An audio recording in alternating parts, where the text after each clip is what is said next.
Gloire à l'Éternel, notre Dieu, notre Père. Que l'Éternel Dieu vous bénisse, que l'Éternel Dieu vous garde, vous forme et vous façonne à la gloire de son saint nom. Merci, que l'Éternel Dieu vous protège. Je voudrais, avant de commencer, et faire une petite prière, mais lire aussi deux psaumes d'abord, et on va faire notre petite prière d'introduction.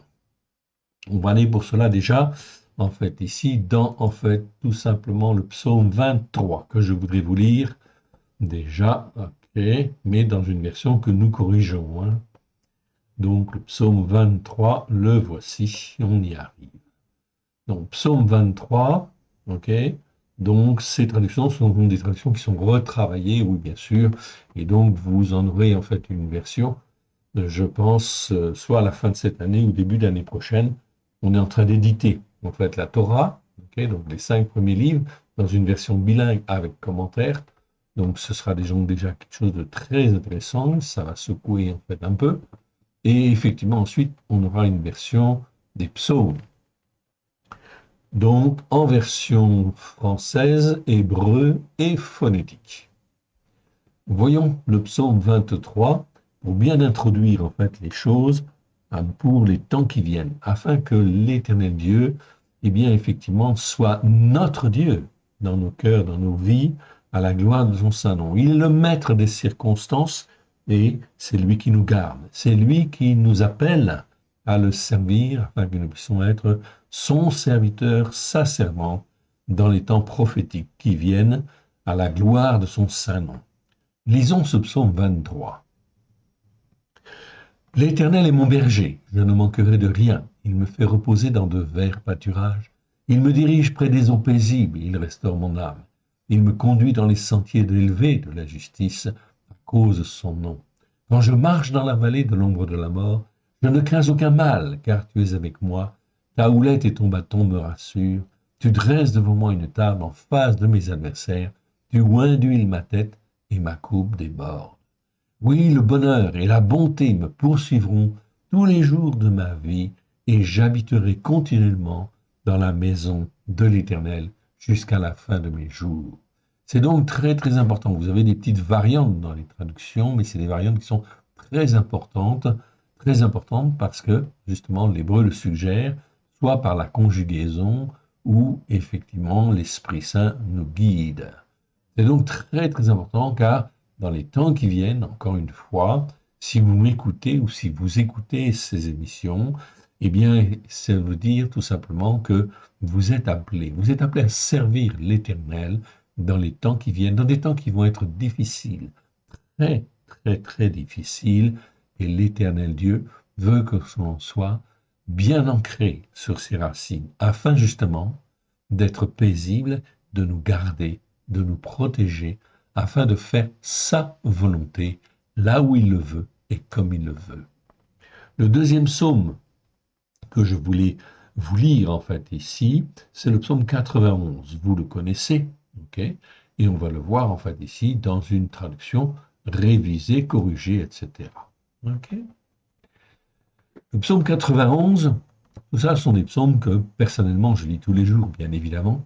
Okay, ils sont extrêmement importants afin de s'habituer justement à être attaché à l'Éternel et à rester attaché à l'Éternel.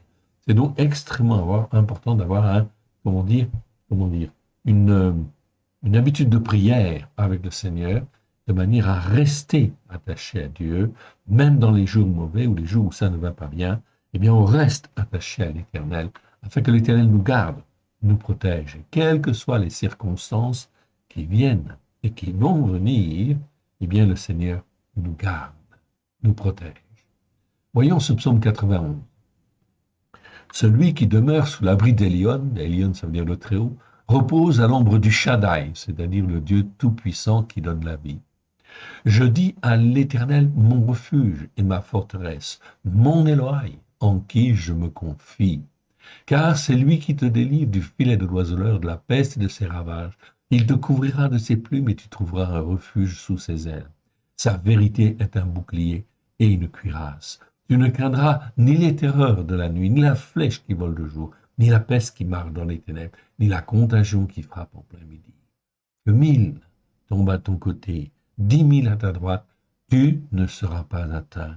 De tes yeux seulement tu regarderas et tu verras la rétribution des méchants. Car toi, Éternel, tu es mon refuge. Tu fais des lions ta retraite. Aucun malheur ne t'arrivera, aucun fléau n'approchera de ta tente, car il ordonnera à ses anges de te garder dans toutes tes voies. Ils te porteront sur les mains de peur que ton pied ne heurte contre une pierre. Tu marcheras sur le lion terrifiant et sur l'aspic. Tu fouleras le jeune lion et le dragon. Puisqu'il s'attache à moi, je le délivrerai du danger. Puisqu'il s'attache à moi, je le délivrerai du danger, dit l'Éternel. Je le protégerai puisqu'il connaît mon nom. Il m'invoquera et je lui répondrai. Je serai avec lui dans la détresse oppressante qui amène l'angoisse. Je l'en arracherai et je le glorifierai. Je le rassasierai de longs jours et je lui ferai voir ma délivrance. Au verset 15, on dit, il m'invoquera et je lui répondrai. Je serai avec lui dans la détresse oppressante qui amène l'angoisse. Le mot utilisé ici, j'en ai déjà parlé, c'est le mot tsara en réalité. Donc ça nous parle de détresse, mais une détresse qui devient oppressante, de plus en plus oppressante, et qui amène en fait l'angoisse.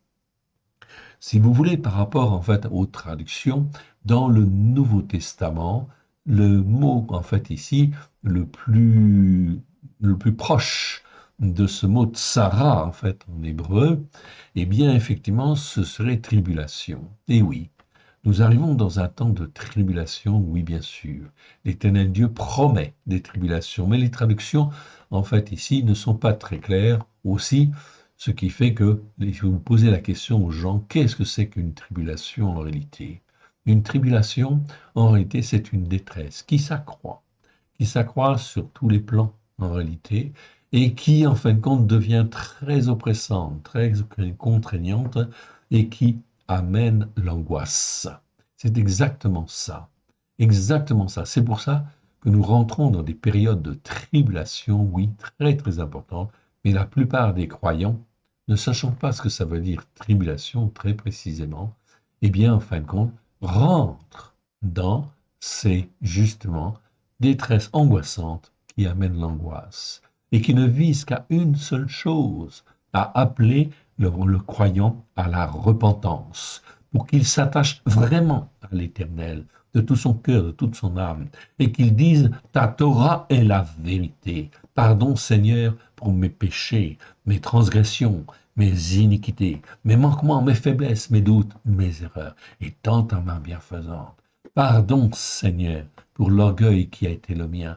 Pardon pour les interprétations erronées que j'ai suivies. Ta parole est la vérité.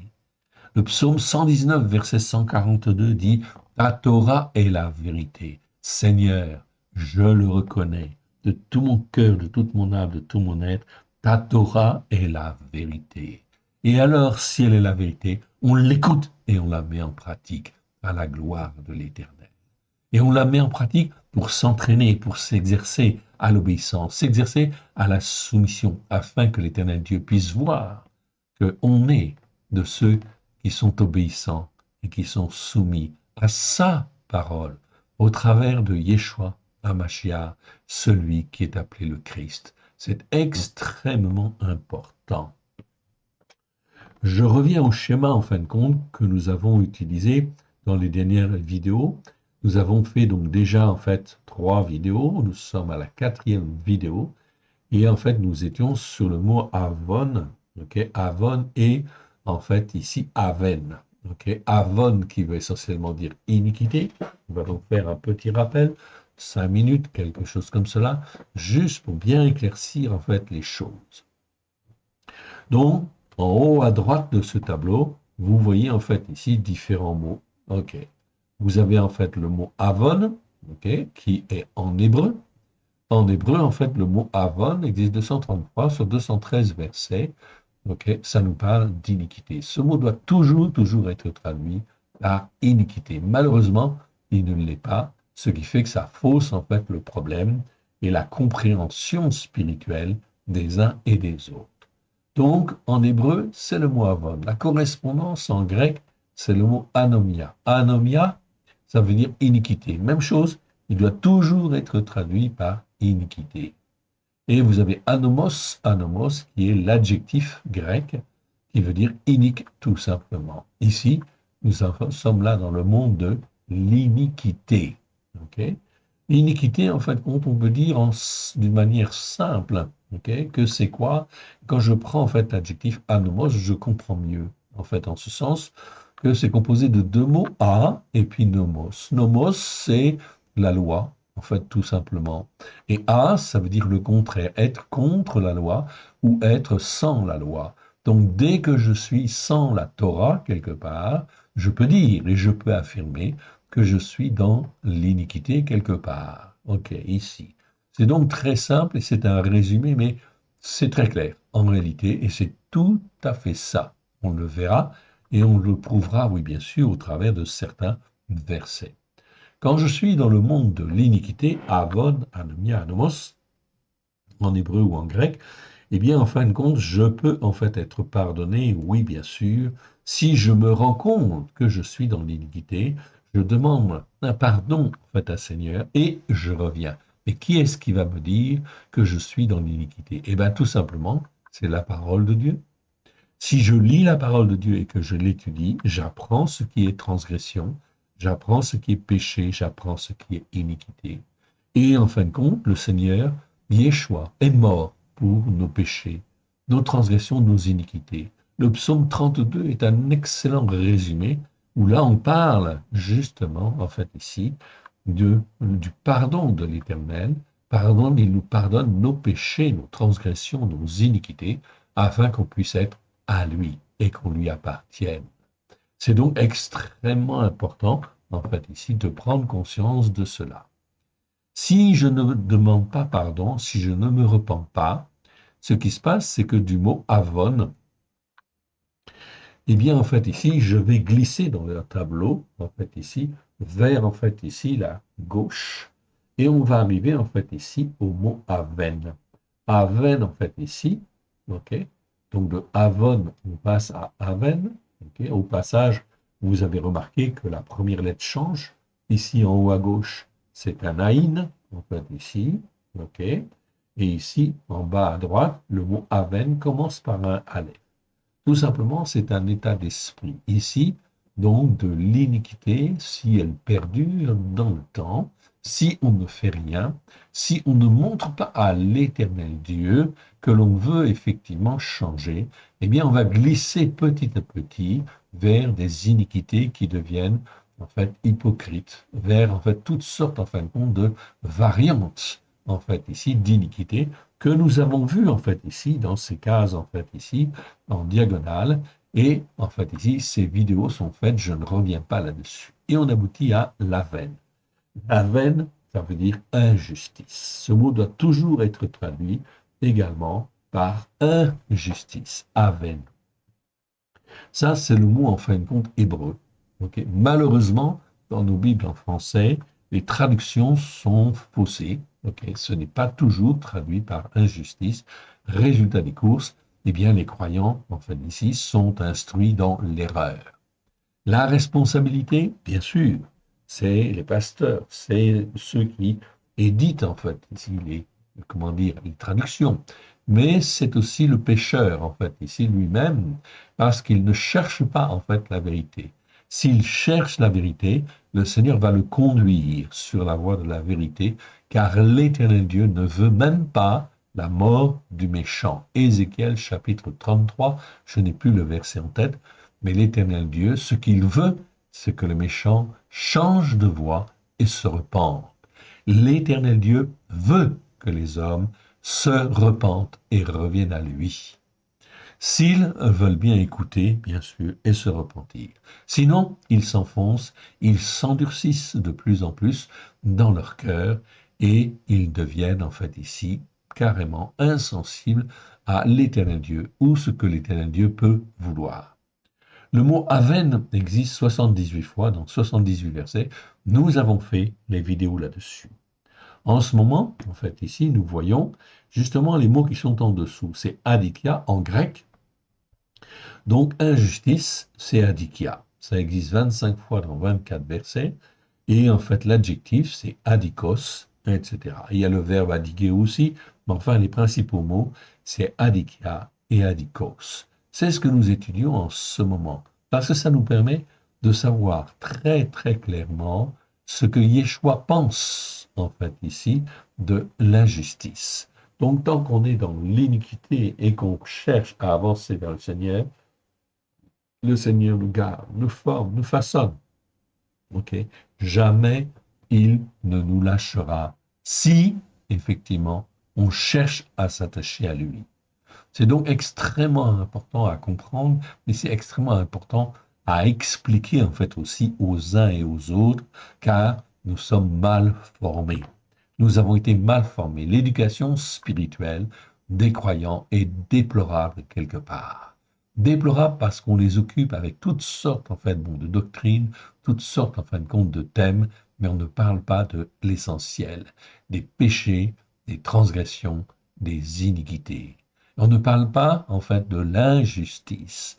Tous ceux qui pratiquent l'injustice vont mourir. C'est écrit.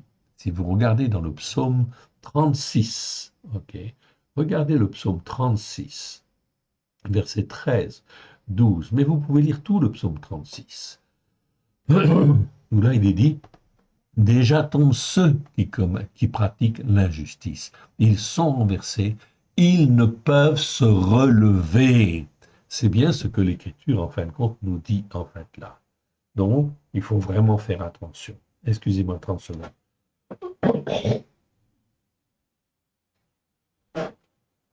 Donc, ici, Psaume 36, verset 13, c'est un des versets qui montre quand on est dans le domaine de l'injustice, ok, les choses sont terminées. Okay. L'Éternel Dieu a essayé maintes fois de nous ramener en fait à lui, mais si on n'a pas en fin de compte écouté, eh bien, résultat des courses, on passe dans le monde de l'injustice. Et là, en fait, c'est la perdition, c'est le feu éternel.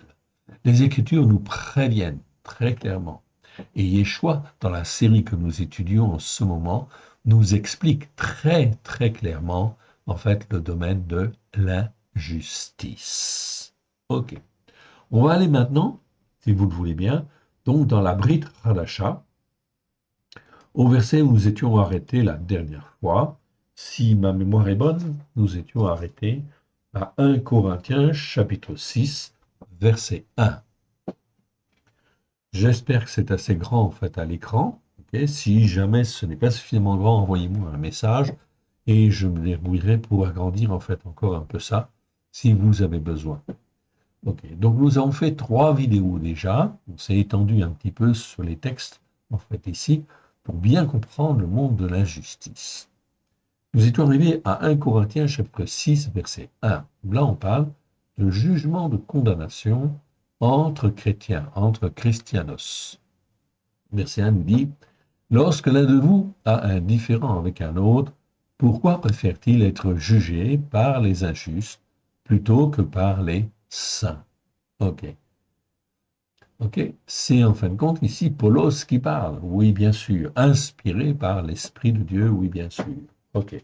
C'est donc extrêmement important. Donc, on va voir ce que Yeshua pense en réalité et ce qu'il inspire effectivement à Paulos, ok, dans tout ce qu'il va nous dire. Ok. C'est donc très, très, très important. On va le voir. Je rappelle en fait ici, je fais juste un petit rappel. Ici, on voit tous les mots. Ok.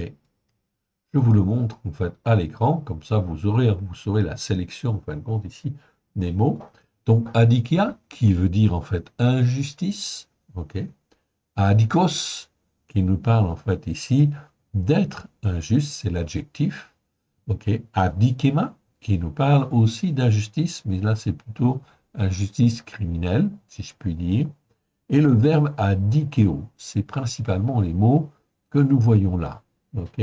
Moins 9, en fait, moins 9 versets dans Adikeo qui ne sont pas forcément bien traduits et que nous n'avons pas eu le temps d'approfondir encore plus aujourd'hui, ça viendra un jour. Ok. En tout, ça fait 59 fois que l'on parle d'injustice, 59 fois dans 52 versets. Donc on est en train d'étudier ici donc toutes ces choses-là, tout simplement pour nous montrer tous ceux justement qui, en fait, n'hériteront pas le royaume de Dieu, parce qu'ils sont dans le domaine de l'injustice. C'est donc fondamental de bien étudier cela, ok, parce qu'on écoute ce que Yeshua nous dit, en fait, ici, très précisément. Je réduis, en fait, ici, vous avez noté au passage, ok, donc on regarde tous ces mots-là, vous pouvez vérifier. Ok. Donc ici, le passage nous dit, lorsque l'un de vous a un différend avec un autre, donc c'est Paulos qui parle aux Corinthiens, pourquoi préfère-t-il être jugé par les injustes, en fait, ici, plutôt que par les saints? Ok. C'est vrai que si les saints ne sont pas formés, ça va poser en fait un problème. On est bien d'accord. Voilà pourquoi il est fondamental et essentiel d'enseigner la vérité aux croyants. Dès lors qu'ils donnent leur cœur et leur vie à Yeshua, la première chose, en fin de compte, à faire, c'est de dire, bien, bienvenue, tu es racheté par le sang de l'agneau. Maintenant, il faut te former, apprendre ce qui est bien, apprendre ce qui est mal devant le Seigneur, apprendre à être juste devant le Seigneur et à rejeter tout ce qui est injuste, oui bien sûr, afin de grandir en maturité spirituelle, de devenir un homme spirituel ou une femme spirituelle. C'est extrêmement important. Aujourd'hui, en 2023, si en fait on regarde en fait les uns et les autres, comment en fait ils parlent, comment les croyants parlent, eh bien on s'aperçoit qu'ils ne sont absolument pas émondés, qu'ils ne lisent pas en fin de compte beaucoup les Écritures, ou tout au moins pas en fin de compte comme ils le devraient. Et ils ne savent pas dire la Torah et la vérité. C'est un des premiers points, oui bien sûr. Psaume 119, verset 142, je vous le répète, vous pouvez aller voir. Si Dieu dit la Torah est la vérité, ok, alors, et qu'est-ce que dit Yeshua? Yeshua dit pareil. Yeshua dit la Torah, ta Torah est la vérité. Et tout sera jugé d'après la Torah. Dans les temps qui viennent, en fait, quand en fait ici l'Éternel Dieu reviendra sur la terre pour juger en fait les hommes, ok, quand Yeshua reviendra pour juger les hommes, eh bien, en fin de compte, ils jugeront d'après quelle loi, d'après quelles règles, bien sûr, d'après, en fait, la Torah, qui a été donnée, en fait, à Moshe, avec grâce et vérité. Ok, ça c'est important. Donc, la Torah, elle est extrêmement importante, mais on n'enseigne pas la Torah, en fait, ici, aux croyants, aux chrétiens, qui, en fait, ont donné leur cœur et leur vie à Yeshua. Pour quelle raison? Tout simplement parce qu'on se laisse séduire par l'ennemi de nos âmes, qui ne veut pas que l'on soit sauvé. Donc, comme lui ne veut pas, il entraîne les uns et les autres dans des doctrines fausses, erronées, qui disent en fait la Torah n'a plus lieu d'être, ce n'est plus en fin de compte la règle. Mais si ce n'est plus la règle, cela veut dire quoi? Eh bien, je suis incapable de juger entre ce qui est juste et ce qui est injuste. Alors, ça pose problème. Verset 2. Regardez bien. Donc ici, ce que, en fin de compte, ici, Paulos dit, ce que, en fait, Dieu dit au travers de la bouche de Paulos. Ok. Ne savez-vous pas que les saints jugeront le monde? Et si c'est par vous que le monde est jugé, êtes-vous indigne de rendre les moindres jugements? Ok. Très important, ce passage. Ne savez-vous pas que nous jugerons les anges? Et nous ne jugerions pas à plus forte raison les choses de cette vie? Quand donc vous avez des jugements à établir pour les choses de cette vie, ce sont les gens dont l'Assemblée ne fait aucun cas que vous prenez pour juges. Je le dis à votre honte, dit Paulos, dit l'Esprit de Dieu en fait aux Corinthiens, donc à des chrétiens, à des croyants. Verset 5. Je le dis à votre honte, ainsi il n'y a parmi vous pas un seul homme sage qui soit en capacité de discerner pour juger entre ses frères. Mais un frère plaide contre un frère, et cela devant des infidèles. C'est déjà certes un défaut chez vous que d'avoir des jugements de condamnation. Ici, c'est le mot crima qui apparaît. Ici, donc crima, je vous le montre. Ok, je vous l'agrandis. Ok. Donc le mot crima, en fait, ici, C'est un mot qui existe 28 fois dans 28 versets. Ok. C'est un nom neutre, ok, numéro Strong 2917. Ok. Vous avez deux mots pour parler de jugement, effectivement, dans la Brit Hadasha, dans le Nouveau Testament. Dans l'Alliance nouvelle, je préfère dire, vous avez le mot crisis, d'une part, ok, qui en fait est traduit par jugement, et vous avez le mot krima, qui aussi en fait est traduit tout simplement par jugement. On ne fait pas la différence en fait entre les deux. Ok. Donc c'est très important d'apprendre en fait ici à sentir justement ce qui est juste devant Dieu. Ici, le mot en fait ici, krima, dans les Bibles françaises, Louis II et NG, ok, sont traduits en fait par procès. Ok. C'est certes déjà un défaut chez vous que d'avoir des procès, non. Ici, c'est certes un défaut chez vous d'avoir des jugements de condamnation les uns envers les autres. Donc, ça, c'est effectivement une très mauvaise chose. Ça ne va pas dans le sens que l'Éternel Dieu, en fait, dit quand il dit aimez-vous les uns les autres. Ok. Et quand il dit aimez-vous les uns et les autres, ça ne veut pas dire qu'il faut passer sur toutes les erreurs. Non, ça veut dire qu'il faut pardonner, il faut instruire, il faut façonner, il faut en fin de compte aller plus loin dans la vérité, afin que les uns et les autres puissent grandir dans la vérité. Pourquoi ne souffrez-vous pas plutôt quelque injustice? Donc là, on retrouve le mot injustice, adikia. Pourquoi ne vous laissez-vous pas plutôt dépouiller, dit en fait le Seigneur au travers de la bouche de Paulos? Mais au contraire, c'est vous qui pratiquez l'injustice et qui dépouillez, et c'est envers les frères que vous agissez de la sorte. Ne savez-vous pas que les injustes n'hériteront point le règne de Elohim. Donc ici, vous voyez, dans ce passage, en l'espace, en fait, ici, de 9 versets, eh bien, vous voyez que le Seigneur, en fait, ici, nous reprend. La plupart des croyants ne savent pas juger, en fait, ici, tout simplement. Ne savent pas juger parce que on ne leur a pas appris à juger. Il faut apprendre, mon frère et ma soeur, à juger d'une manière juste. Si tu juges avec des fausses doctrines, des faux enseignements que tu as reçus, là, le Seigneur te dit, ne jugez pas, ne condamnez pas. Au contraire, vous devez juger ce que les uns et les autres font dans le but de ne pas le faire et dans le but, en fait, de corriger, d'instruire, de façonner. C'est là où l'amour fraternel, ok, est, en fait, le plus fort. Parce que tu vas enseigner ton frère, ton frère qui a fait l'erreur, qui, en fait, a marché, en fait, ici, de travers, et là, tu vas l'aider, tu vas lui rendre service, ok, et là, ça veut dire que tu l'aimes d'un amour fraternel. Et la Bible parle d'amour fraternel. Oui, bien sûr, on y reviendra, vous allez voir. C'est surprenant. Ne savez-vous pas que les injustes n'hériteront point le règne de Elohim? Ici, Elohim, c'est Dieu, oui, bien sûr.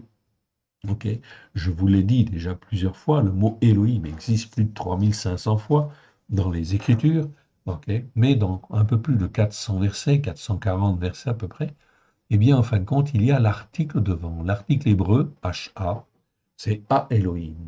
Et en fait, ici, A Elohim, c'est comme si, en fait, on disait en français, le seul Dieu unique et vrai.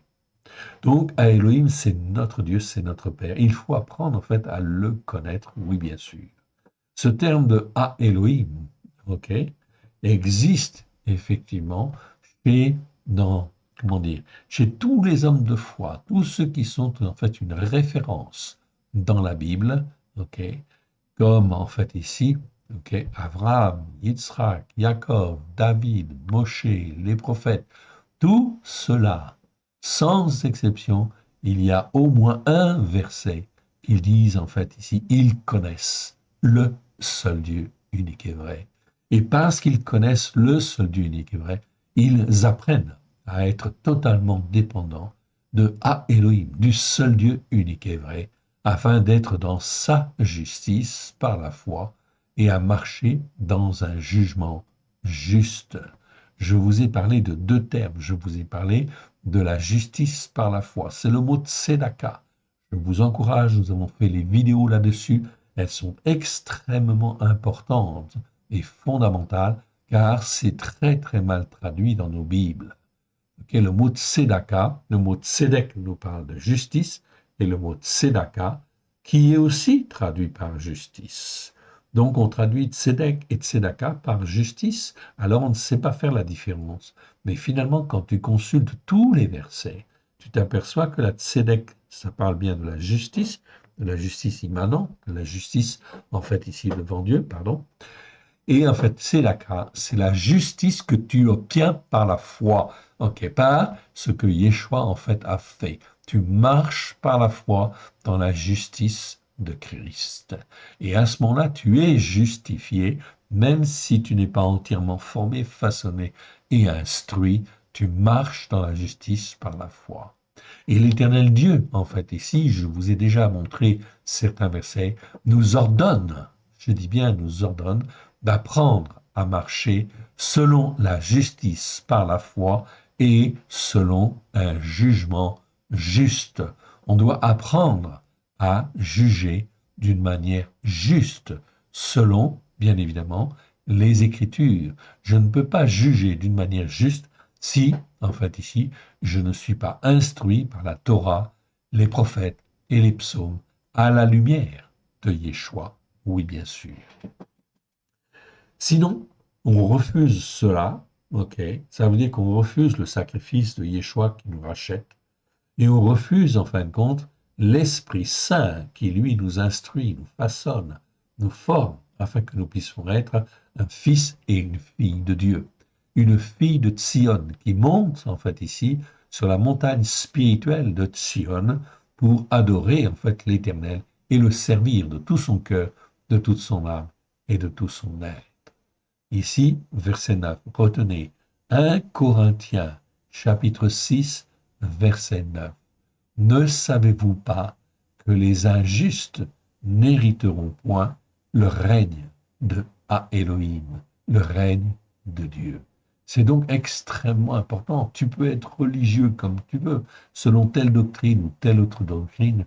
Si tu n'écoutes pas comme Dieu voudrait que tu écoutes, et si tu ne pratiques pas comme en fait ici, Dieu voudrait que tu pratiques, tu es en grave danger. Oui, bien sûr. Tu risques de ne pas hériter le règne de Elohim. Je dis tu risques, parce qu'effectivement, il peut y avoir des exceptions, notamment dans ceux qui ne se sont, enfin, qui se sont laissés entraîner, mais qu'ils étaient de bon cœur. Ok. Et finalement, ça n'appartient qu'à Dieu. C'est Dieu qui juge. Il jugera, en fin de compte, si la personne peut hériter finalement du règne de Elohim ou pas. Okay? C'est donc extrêmement important. Mais par principe, celui qui n'écoute pas la Torah pour la mettre en pratique avec grâce et vérité est en grave danger devant l'Éternel. C'est donc extrêmement important de bien comprendre, en fait, ici, ces choses-là. On continue? Allez, on va au suivant. Alors le suivant, en fin de compte, ici, bon, on a vu, cela on les a vus, ok? Et puis on va maintenant dans, en fait ici, 1 Corinthiens 13, voilà. 1 Corinthiens 13, 6. 1 Corinthiens 13, 6. Là, on nous parle de l'amour fraternel. Waouh! Extrêmement important. Donc, ce passage a été révisé, corrigé, oui, bien sûr, et je vais vous en montrer, en fait, certaines choses. Au verset 6, 1 Corinthiens 13, 6, cela nous dit ceci. Ok? Il ne se réjouit point de l'injustice. Je retrouve le mot adikia ici. Ok? Mais il se réjouit de la vérité. Alors, de qui parle-t-on en fait ici? Eh bien, on va regarder.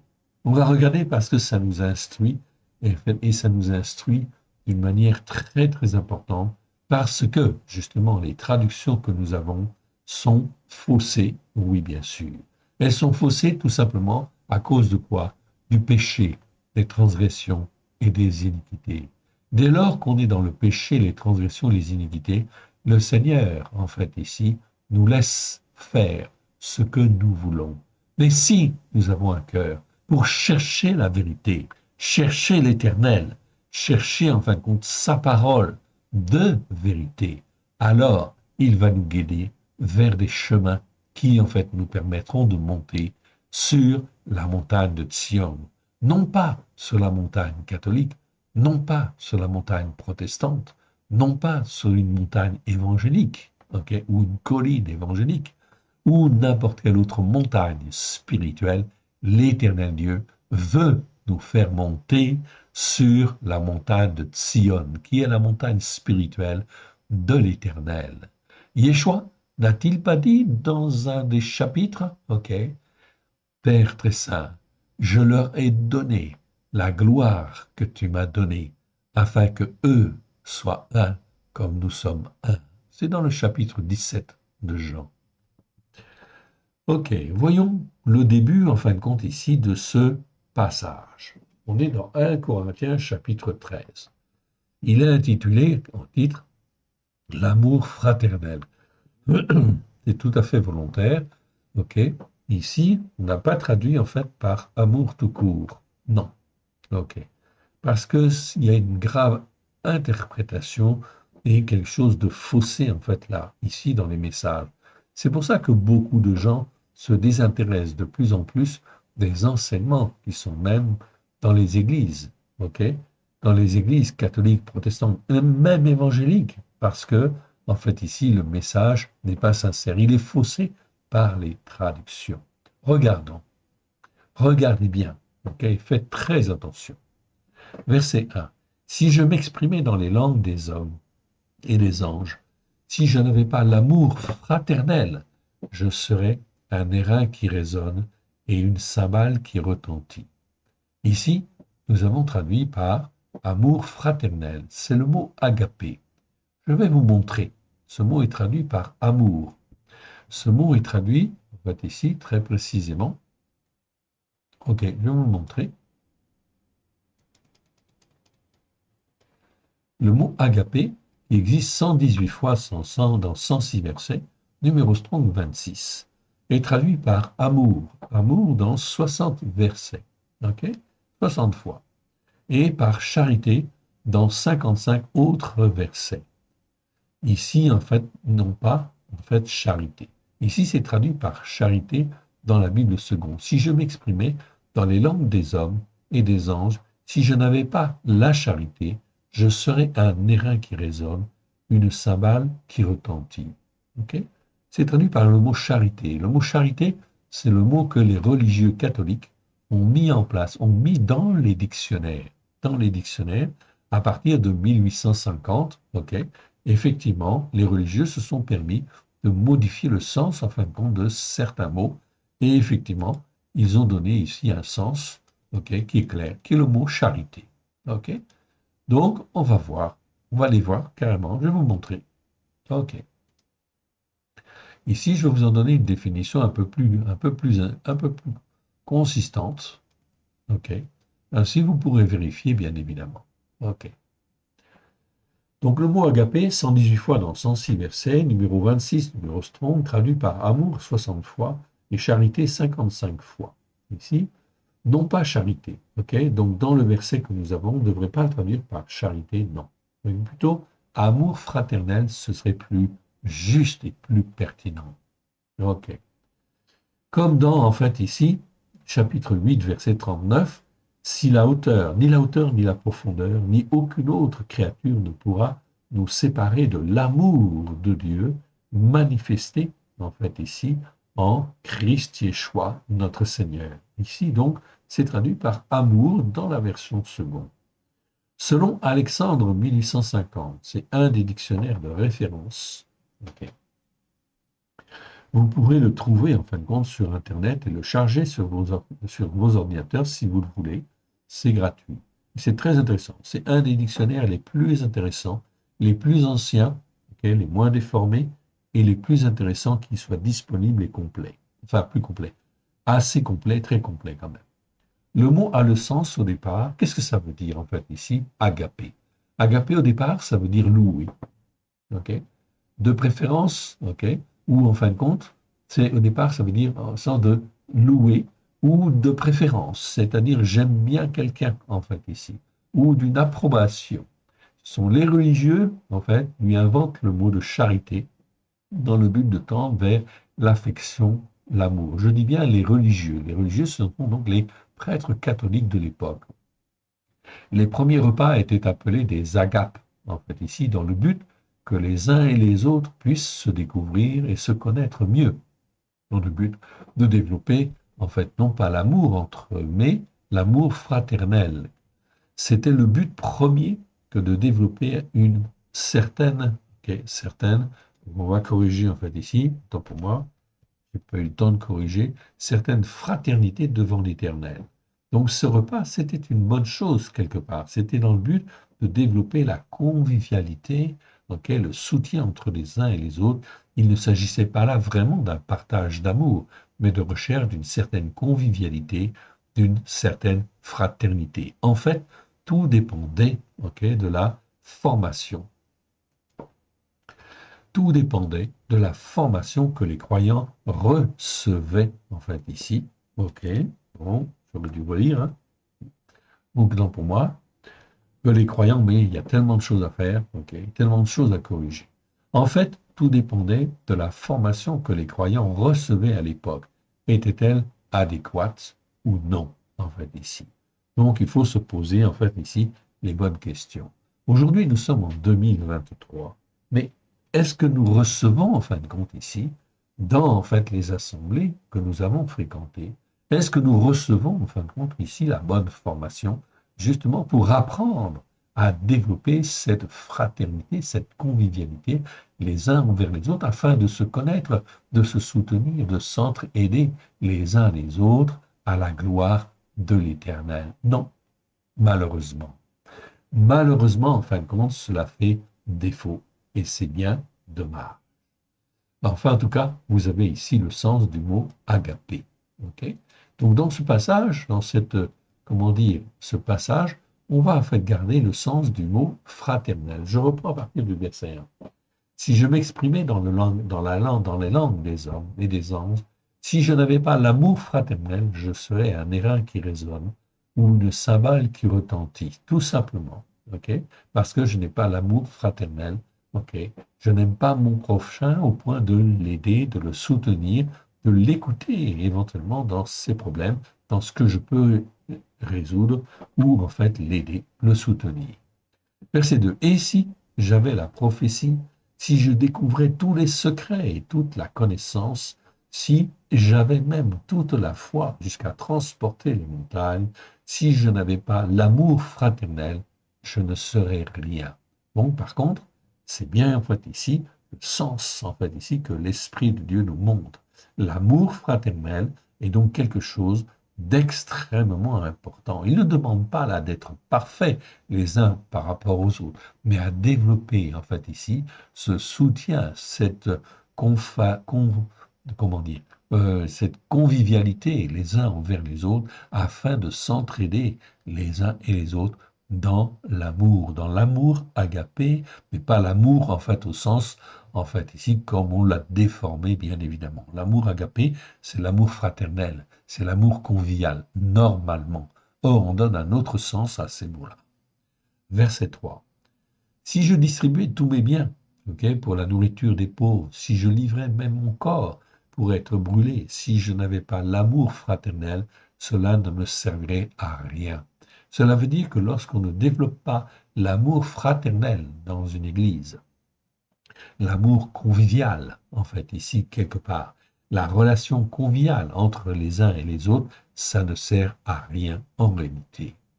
On est là dans l'hypocrisie religieuse, tout simplement. On est dans l'iniquité, en fait, ici, remplie d'hypocrisie, tout simplement. Ce que nous avons étudié, bien évidemment. Et ça aboutit à quoi? À l'injustice. Ok, tout simplement. Verset 4. L'amour fraternel fait preuve de longanimité. Ah, longanimité. Okay. Il est plein de bonté. L'amour fraternel n'est point envieux. L'amour fraternel ne se vante point. Il ne s'enfle point d'orgueil. Alors, c'est quoi la longanimité? Longanimité, petit f, je vous le montre. C'est donc très important longanimité, en fait, ici. Ok, je vous le montre. C'est un mot très, très important. Makrotumeo, ça c'est le verbe, en fait, ici. Ok? Ça veut dire faire preuve de longanimité, ça veut dire être d'une patience persévérante à supporter les offenses, les injures, les malheurs, les troubles, et notamment à être indulgent, à pardonner, en fait, ici, ce qui, en fait, ici, devrait être puni. Ici, ce verbe-là existe 10 fois dans 9 versets, c'est tout, vous avez, les avez là, etc. OK? Et vous avez en fait aussi le mot macrotumia. Macrotumia, là, en fait, ici, c'est le nom, en fait, lui-même. 14 fois dans 14 versets, okay, numéro Strong 31-15, ça nous parle de patience extrême. OK? Excusez-moi, OK? Je corrige en fait en même temps.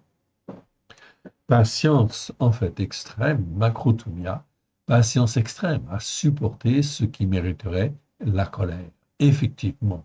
Donc, dans une fraternité, en fait, ici, dans des échanges fraternels, on supporte, en fait, ici, les erreurs, on supporte les ceci, on supporte cela, mais on exhorte à écouter.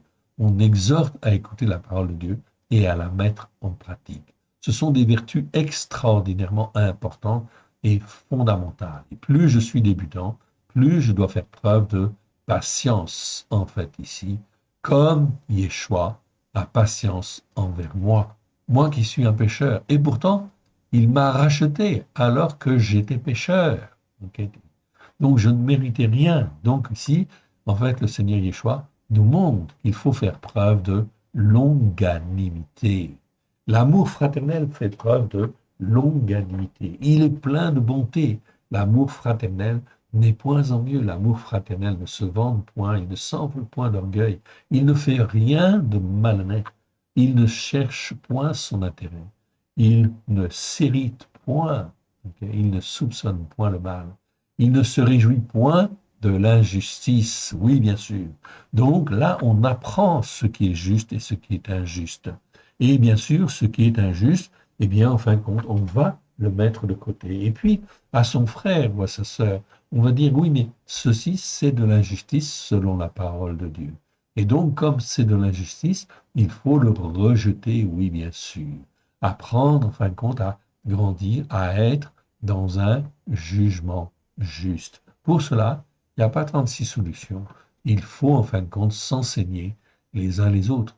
OK? Mais à partir de la parole, de la Torah, des prophètes et des psaumes, à la gloire de l'Éternel. OK? C'est donc extrêmement important.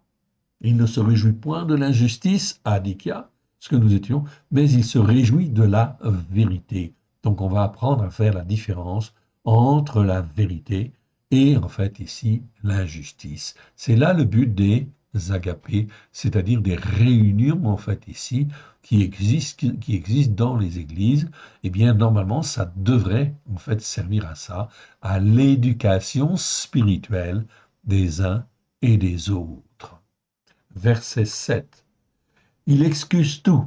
L'amour fraternel, okay, excuse tout. Il croit tout. Il espère tout. Il supporte tout avec une patience constante et persévérante. On avait déjà vu ce mot-là, en fait, ici. C'est pas une patience tout court. C'est le mot, en fait, upomone. Okay? Upomeo, upomeno, qui existe 17 fois dans 16 versets. C'est pour ça que c'est extrêmement important de faire attention, en fin de compte, à ce qu'on dit. OK. Et ce n'est pas la peine, en fin de compte, de rigoler, en fait, ici, à cause, en fait, ici, comment dire, à cause d'une erreur ou, en fin de compte, d'une mauvaise pratique. Il faut toujours revenir, bien évidemment, à la parole, enfin d'ici, sainte, une parole constante et persévérante. Le mot upoméo est donc très très important, cela prend du temps. C'est une question d'éducation qui nécessite de la bravoure et qui nécessite du calme. On ne peut pas enfin grandir dans la parole de Dieu comme cela. Il y a donc un apprentissage. Donc lorsque je donne mon cœur et ma vie à Yeshua, il faut que je lise les Écritures, que je partage, que je me forme et que je me façonne Oui, bien sûr, afin de mieux comprendre et avoir un raisonnement qui est un raisonnement logique sur, en fait, les Écritures, sur la Torah, les prophètes et les psaumes. C'est un apprentissage, ok? Et il faut l'expliquer aux uns, l'expliquer aux autres. Verset 8. L'amour fraternel ne périt jamais, ok? Donc l'agapé, en fait, en grec, ok, ici, l'amour fraternel ne périt jamais. Les prophéties prendront fin, les langues cesseront, la connaissance disparaîtra. Car nous connaissons en partie et nous prophétisons en partie. Mais quand ce qui est parfait est venu, ce qui est partiel disparaîtra. Voilà donc ce que le Seigneur veut faire dans chacun de nos cœurs. Il veut en fin de compte faire disparaître tout ce qui est partiel. Et il veut installer sa vérité, sa parole, pleine de grâce et de vérité, afin qu'on puisse être inébranlable. Verset 11.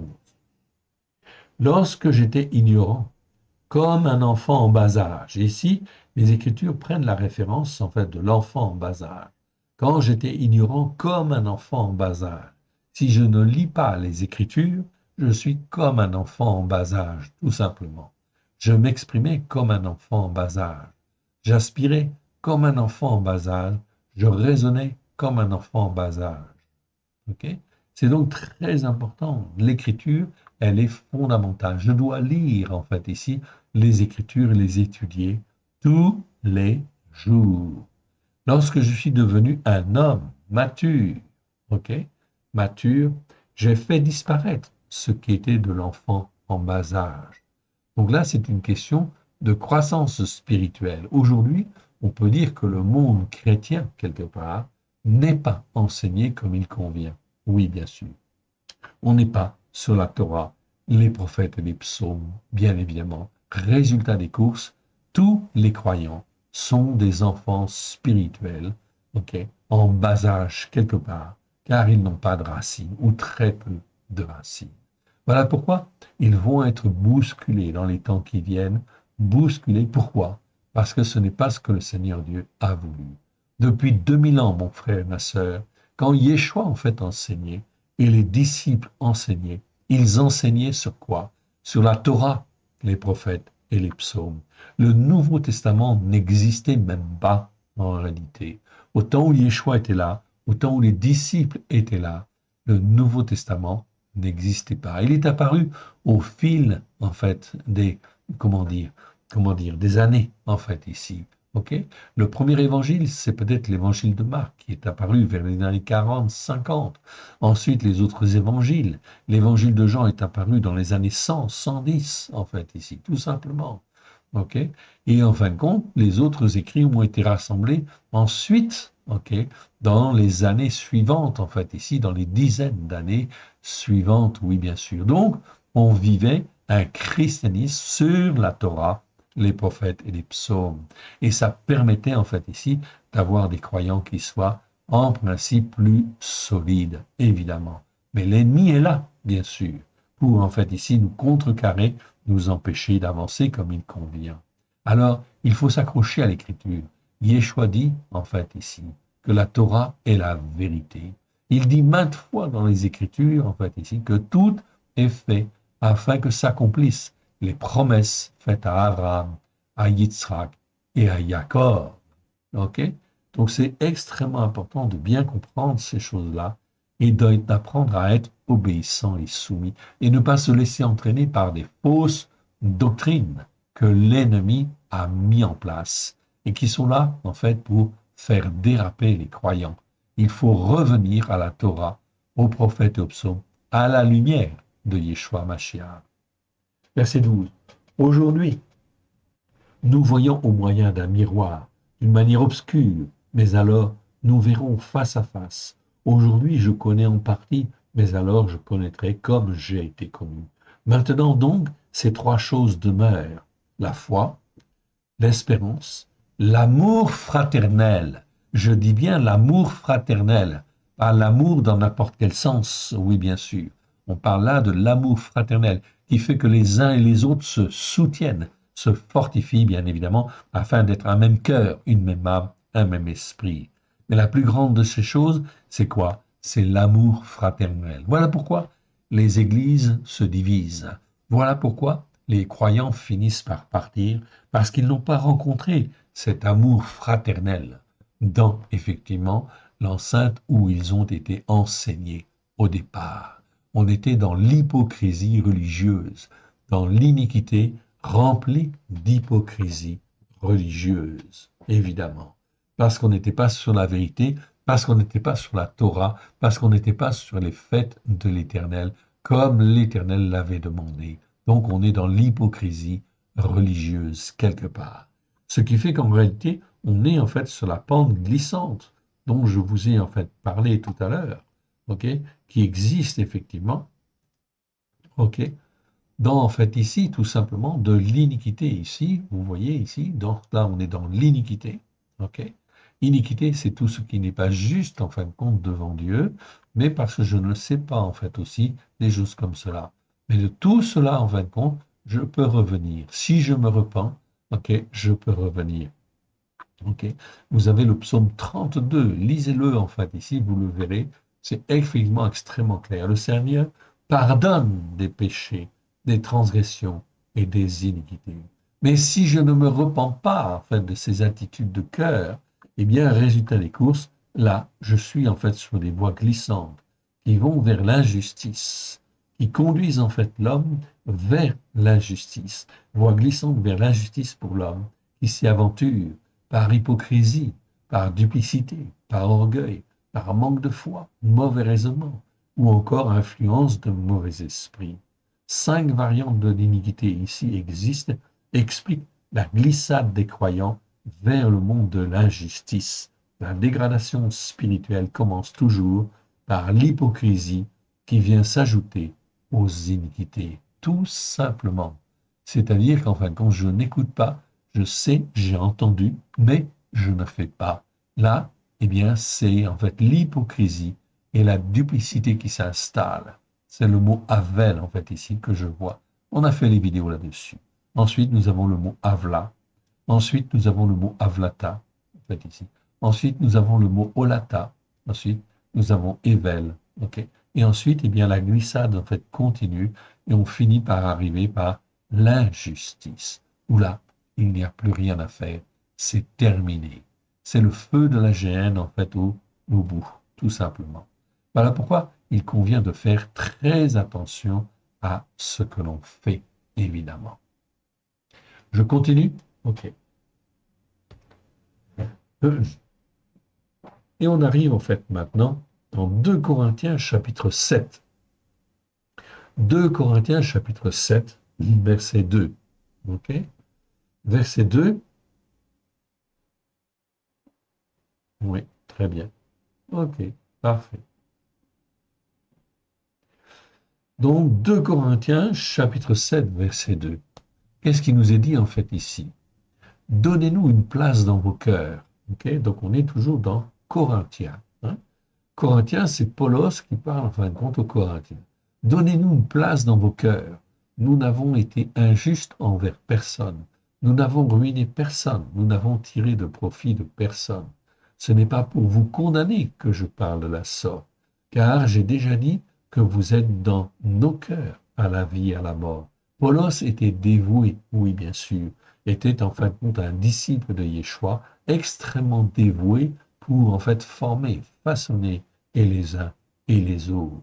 J'ai une grande confiance en vous, j'ai tout sujet de me glorifier de vous, je suis pleinement rempli de consolation, je suis comblé de joie au milieu de toutes nos détresses angoissantes. Okay?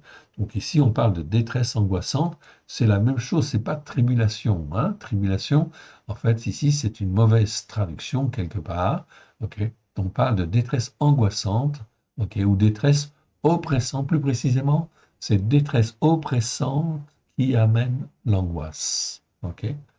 Car depuis notre arrivée en Macédonie, okay, notre chair n'eut aucun repos. Nous étions affligés de toute manière, querelle au dehors, crainte au dedans. Mais à Elohim, qui console ceux qui sont humbles, nous a consolés par l'arrivée de Titos. Donc Paulos en fait, ici, travaille avec avec Titos, ok, sur cette communauté. Et non seulement par son arrivée, mais encore par la consolation qu'il ressentait lui-même à notre sujet. Il nous a raconté votre ardent désir, vos larmes, votre zèle pour moi, en sorte que ma joie a été d'autant plus grande. Donc, Paulos avait un écho, en fait, ici. On va dire que, en fait, ici, l'Esprit de Dieu avait permis que Paulos ait, en fait, un impact sur cette communauté parce que, en fait, ici, en fait, l'Esprit de Dieu voulait sauver un certain nombre de personnes, en fait, là, tous ceux qui voulaient écouter. OK. Et non seulement par son arrivée, mais encore par la consolation qu'il ressentait lui-même à votre sujet. Il nous a donné il nous a raconté votre ardent désir, vos larmes, votre zèle pour moi, en sorte que ma joie a été d'autant plus grande. Donc, ils ont eu du zèle, effectivement, pour Paulos. C'est donc très très bien. Ça veut dire qu'effectivement, leur cœur, en fait, cherche quelque chose, et c'est très très bien. Ça, il faut nourrir. C'est très très important. Donc, si nous voyons ce genre de choses, il faut effectivement, en fait, ici, accompagner, effectivement, et ça veut dire que le Seigneur nous montre qu'il faut travailler. Il faut aller là, à droite, ou là, à gauche, afin de consoler, de parler, afin que la parole de Dieu puisse pénétrer dans les cœurs et produire une foi saine, en fait, ici, sur les bons fondements. Verset 8. Quoique je vous ai attristé par ma lettre, je ne m'en repens pas. Et si je m'en suis repenti, car je vois que cette lettre vous a attristé, ok, bien que momentanément. Donc Paulos, parfois il y va un petit peu fort, etc. Mais il a raison quelque part pour secouer. Verset 9. Je me réjouis à cette heure, non pas de ce que vous avez été attristé, mais de ce que votre tristesse vous a porté à la repentance. Très important, car vous avez été attristé selon Elohim, afin de ne recevoir de notre part aucun dommage.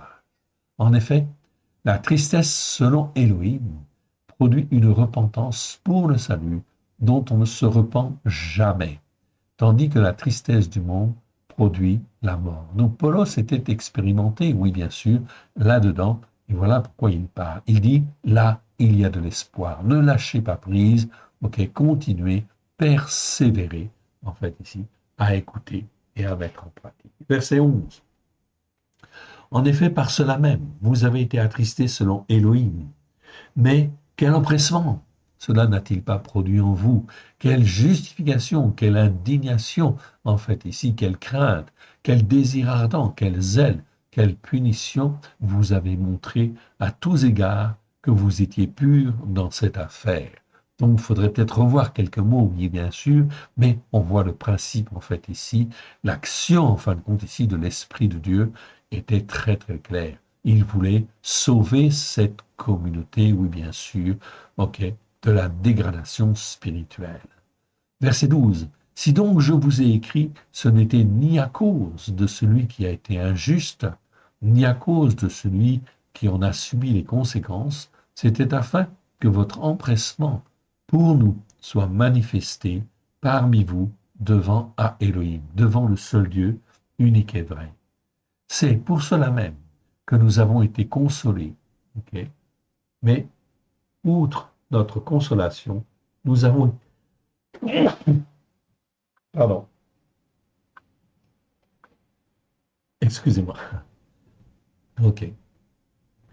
C'est pour cela même que nous avons été consolés.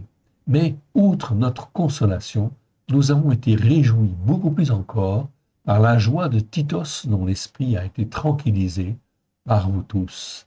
Et si devant lui je me suis un peu glorifié à votre sujet, je n'en ai point eu de confusion, mais comme nous nous sommes toujours exprimés envers vous, ok, selon la vérité, ce dont nous nous sommes glorifiés, en fait, ici auprès de Titos, s'est trouvé être aussi la vérité.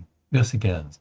Il éprouve pour vous un redoublement d'affection au souvenir de votre soumission à tous et de l'accueil que vous lui avez fait avec crainte et tremblement. Je me réjouis de pouvoir de pouvoir en toute chose me confier en vous. Donc là, voilà donc des encouragements auprès de cette communauté en fait là, qui en fait est suivie par Titos et par Polos. C'est donc extrêmement important, c'est donc extrêmement bon. Et là, on est dans la vérité. On continue. Ok, et on arrive en fin de compte, si, on va y aller, et on arrive au suivant. Au suivant, nous sommes dans 2 Corinthiens chapitre 12 maintenant. 2 Corinthiens chapitre 12, verset 13. Ok. Désintéressement de l'apôtre et de ses inquiétudes. Lisons le verset 13. Ok. En quoi avez-vous été traité moins favorablement que les autres assemblées? Sinon en ce que je ne vous ai point été à charge. Pardonnez-moi cette injustice. Donc là, on parle d'injustice, ok, parce que Paulos n'a pas été à charge, en fait, ici, de cette communauté. Mais certainement qu'il avait ses raisons, et pour éviter tout un certain nombre de problèmes, eh bien, effectivement, il a évité d'être à charge de cette communauté. Okay. On va juste parcourir, en fait, ici, ce passage, en fait, ici, ok, très important. Désintéressement de l'apôtre et de ses inquiétudes. Pour montrer combien Paulos était désintéressé, en fait, ici. Donc, on est dans 2 Corinthiens, chapitre 12, verset 13. Donc, on reprend à partir du verset 11. On va lire le passage. J'ai été un insensé. Okay. Ici, dit Paulos. Vous m'y avez contraint. C'est par vous, okay, que je devais être recommandé, car je n'ai été inférieur en rien aux apôtres par excellence, quoique je ne sois rien. Les signes de mon apostolat ont éclaté au milieu de vous par une patience constante et persévérante. On retrouve en fait ici le mot upomone, dont je vous ai parlé, qui nous parle toujours en fait ici de patience constante et persévérante, qui est un mot qui existe 32 fois dans 31 versets. Très important, une patience constante et persévérante. Donc ça, c'est une qualité essentielle. Ok. Donc c'est pas simplement patience, c'est une patience constante et persévérante, à toute épreuve, par des signes et des prodiges et des actes de puissance. Ok. Verset 13. En quoi avez-vous été traité moins favorablement que les autres assemblées, sinon en ce que je ne vous ai point été à charge? Pardonnez-moi cette injustice. Verset 14. Voici, pour la 3e fois, je suis prêt à aller chez vous. Donc là, il est déjà venu 2 fois, il veut y retourner donc une 3e fois. Et je ne vous serai point à charge, dit-il encore. Non, il ne veut pas être à charge ni des uns et des autres, parce que dans cette communauté, on va le voir, il y a des tensions, il y a des difficultés. Car ce ne sont pas vos biens que je cherche, c'est vous-même. Ce n'est pas en effet un enfant légitime et héritier à amasser pour leurs enfants, leurs parents, mais aux parents pour leurs enfants légitimes et héritiers. Donc ici, on a le mot technon. En fait, ici, technon, ça nous parle d'enfants. Mais ce n'est pas n'importe quel enfant. C'est les enfants qui sont légitimes et héritiers. Or là, en fait, ici, on est dans une communauté qui ont donné leur cœur et leur vie, en fait, à Yeshua, et qui, en fin de compte, donc sont des enfants légitimes et héritiers, du moins on doit les considérer comme tels. Donc il faut les former, il faut les façonner. Et ce n'est pas parce qu'on a donné son cœur et sa vie à Yeshua qu'on est formé, façonné comme ça à l'instant. Non, bien sûr.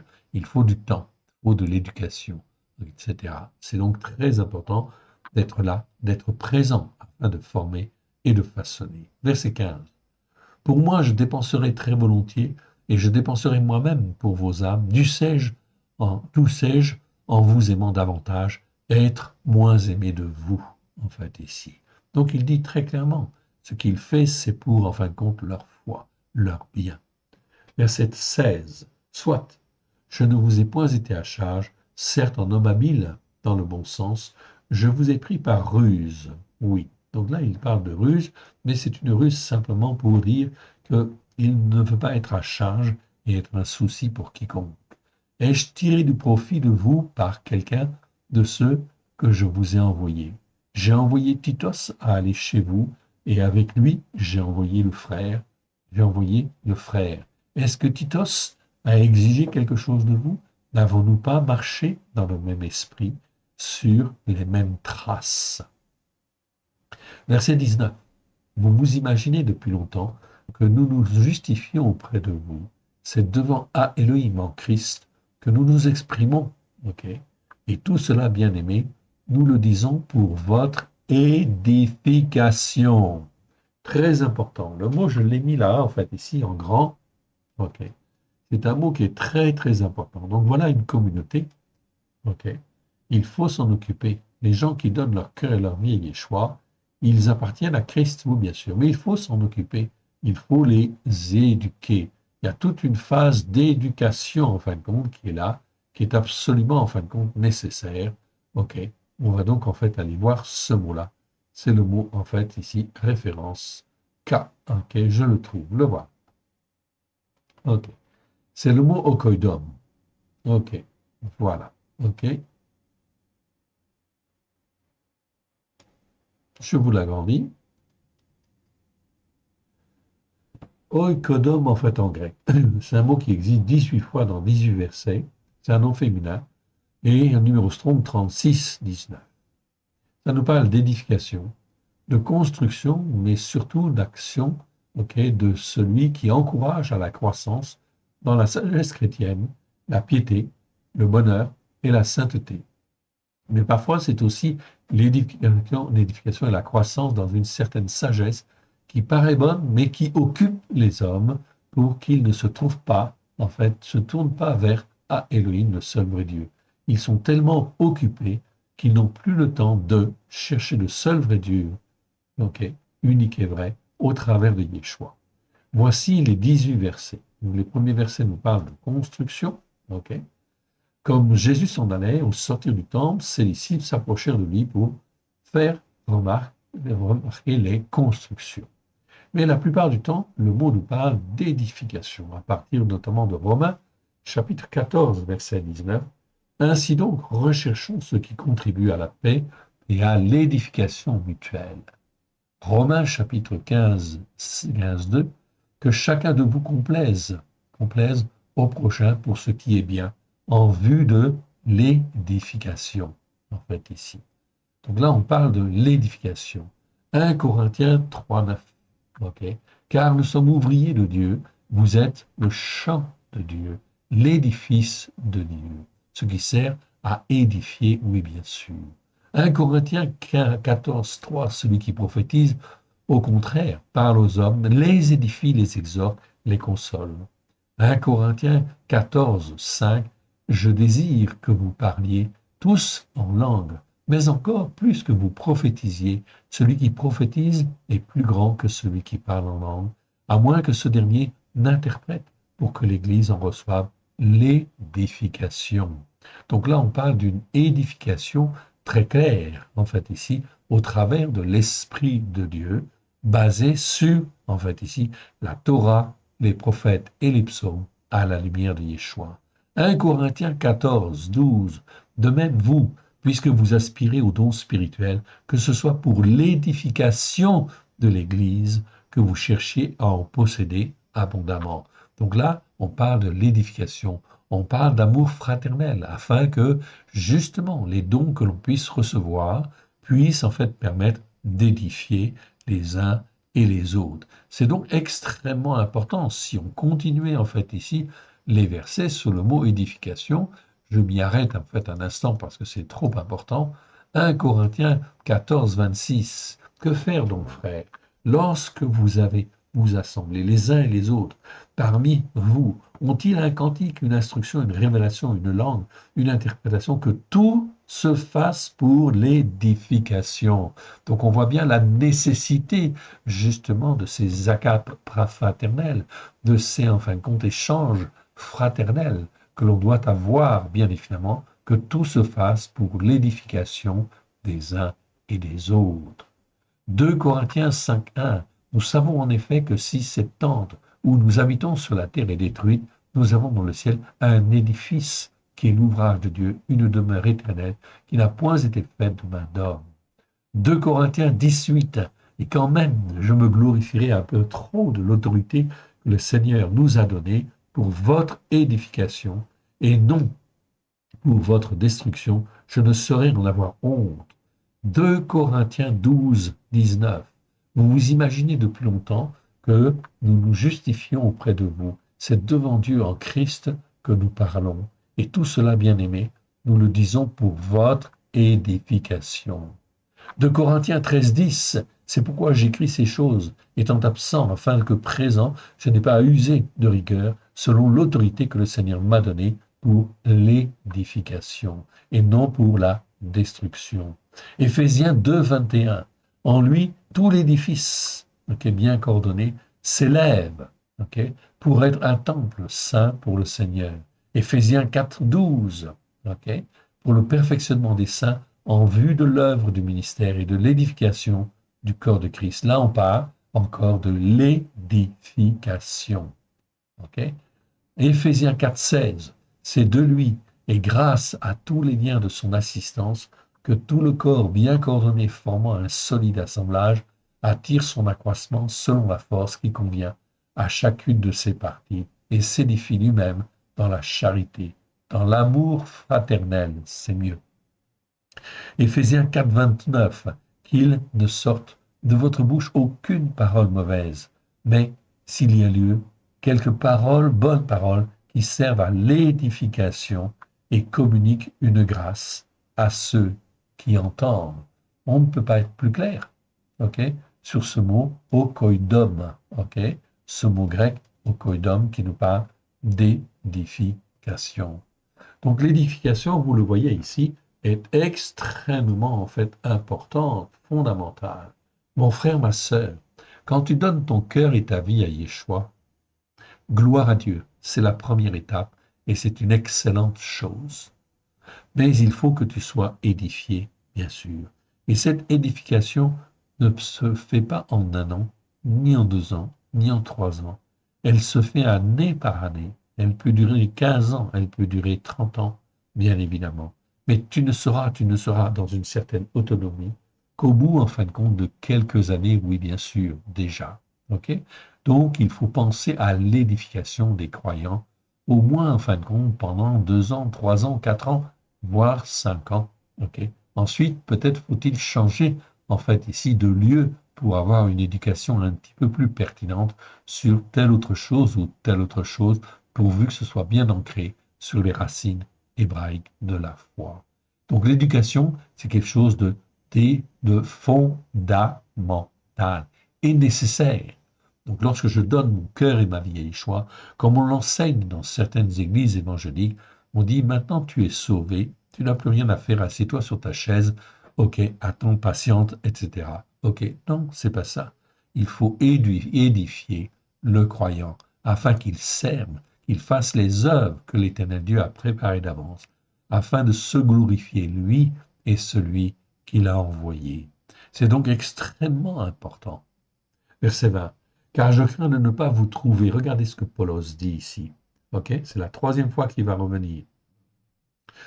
Car je crains de ne pas vous trouver à mon arrivée tel que je voudrais, et d'être moi-même trouvé par vous, tel que vous ne voudriez pas. Je crains de trouver des disputes, ou des querelles, des excès de zèle amer, des accès de fureur, des discordes par esprit de parti issus d'une appartenance passée, des paroles méchantes, des paroles de malédiction, des excès d'orgueil, des troubles.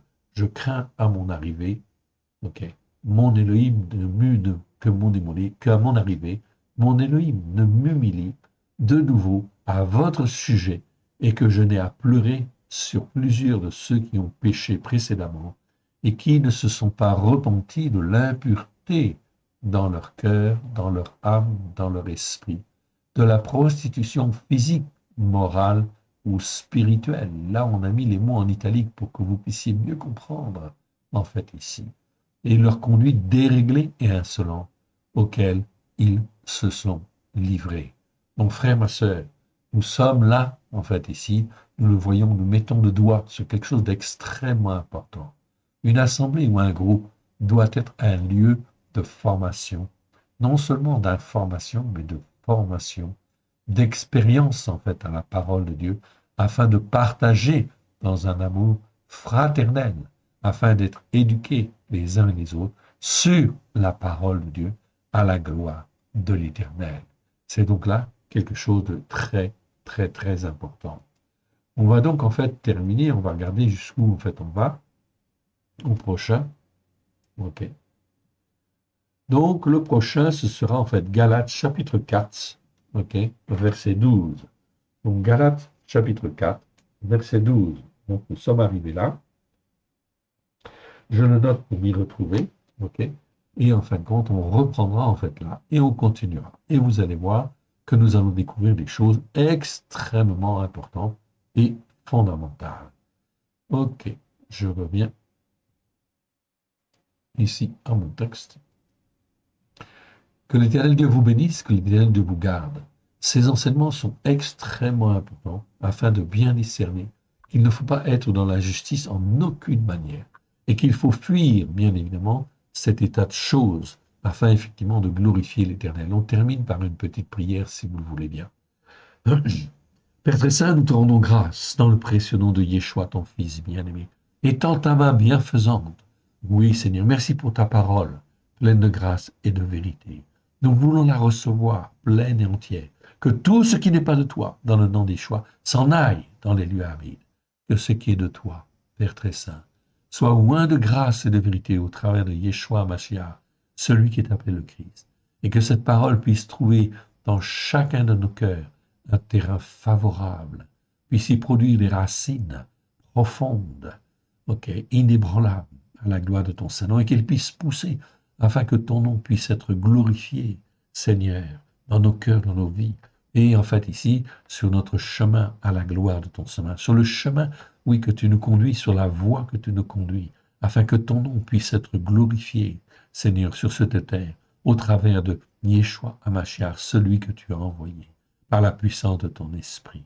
Sans toi, nous ne pouvons rien faire. Étends ta main bienfaisante. Merci, Père. Merci, Yeshua. Merci, Esprit Saint. Amen. Que l'Éternel Dieu vous bénisse, que l'Éternel Dieu vous garde. À très bientôt. Shalom à tous. Amen.